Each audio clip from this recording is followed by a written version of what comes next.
Yang saya hormati Pak Menteri Desa, eh, seperti telah teman-teman ketahui bahwa pada hari ini tadi kita, Bapak Presiden memimpin rapat kabinet terbatas yang membahas tentang percepatan peningkatan ekonomi desa. Belum nanti Pak Mendes menjelaskan lebih lengkap, perlu saya kutip arahan dari Bapak Presiden dalam rapat kabinet terbatas tadi. Beliau meminta kepada para menteri agar pandemi COVID-19 yang melanda dunia termasuk melanda Indonesia ini agar dijadikan momentum untuk menginstal ulang, melakukan transformasi ekonomi pedesaan. Karena Bapak Presiden menyampaikan bahwa fenomenanya sekarang terbalik, bukan lagi urbanisasi, tetapi justru ada kemungkinan fenomenanya adalah ruralisasi, di mana orang-orang dari kota yang selama ini mendapatkan lapangan pekerjaan, mendapatkan penghidupan di kota, itu akan berduyun-duyun untuk kembali ke desa. Karena itu beliau meminta supaya skema jaring perlindungan sosial, terutama di pedesaan, harus dipastikan tepat sasaran. Kemudian juga penanggulangan kemiskinan yang sekarang ini digalakkan atau dilakukan oleh semua berbagai kementerian supaya dikaitkan dengan ekonomi desa. Kemudian juga beliau meminta supaya diperkuat daya ungkit desa dengan mengoptimalkan potensi lokal, potensi desa, kemudian sisa anggaran yang ada, terutama di Kementerian Desa, supaya betul-betul bisa direalisasikan secepat mungkin antara Oktober hingga Desember. Dengan demikian, daya serap anggaran dana pedesaan, dana desa itu kalau bisa diserap dengan baik dan tepat sasaran akan bisa mempercepat upaya kita untuk menghidupkan kembali daerah ekonomi di pedesaan.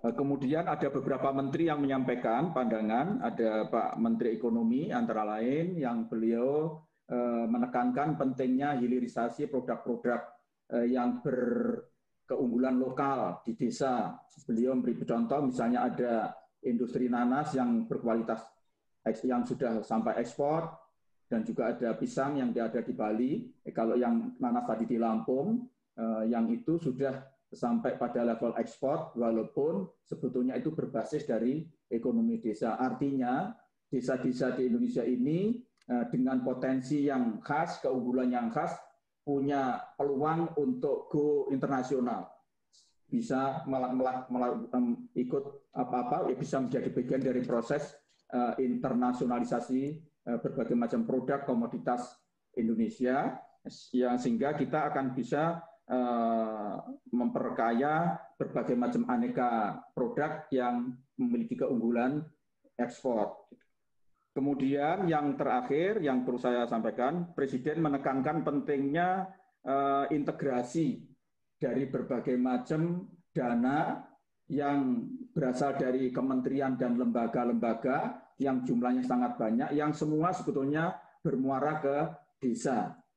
Sehingga beliau menghimbau supaya tidak berjalan sendiri-sendiri, tetapi harus terintegrasi satu sama lain, sehingga akan bisa memperkuat daya ungkit ekonomi di pedesaan, gitu ya. Salah satunya yang misalnya perlu saya kutip adalah belum terintegrasinya tenaga-tenaga pendamping dan penyuluh yang berasal dari kurang lebih 12 kementerian dan lembaga yang belum bersinergi secara optimal di desa.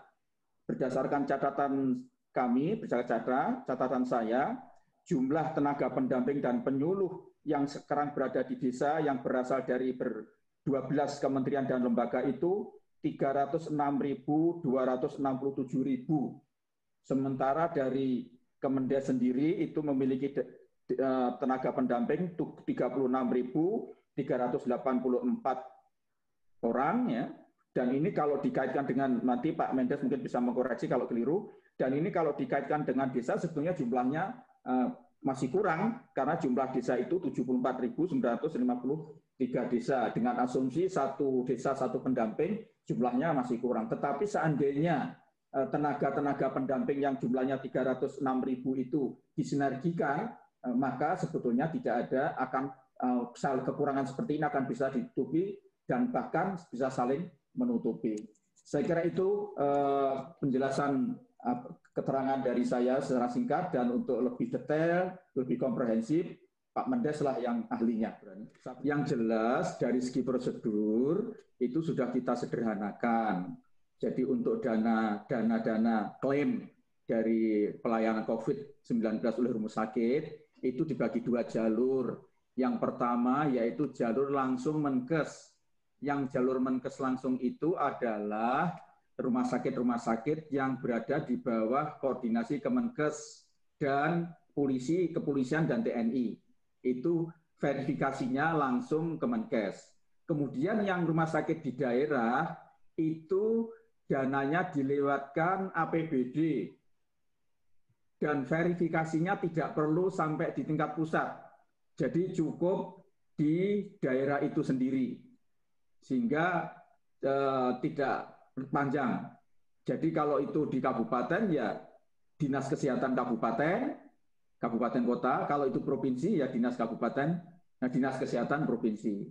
Sehingga kita harapkan keluhan masyarakat tentang klaim dari dana COVID-19 ini yang lambat dan itu sangat tidak menguntungkan bagi rumah sakit karena kemudian akan mengganggu cash flow dari rumah sakit, itu bisa diatasi.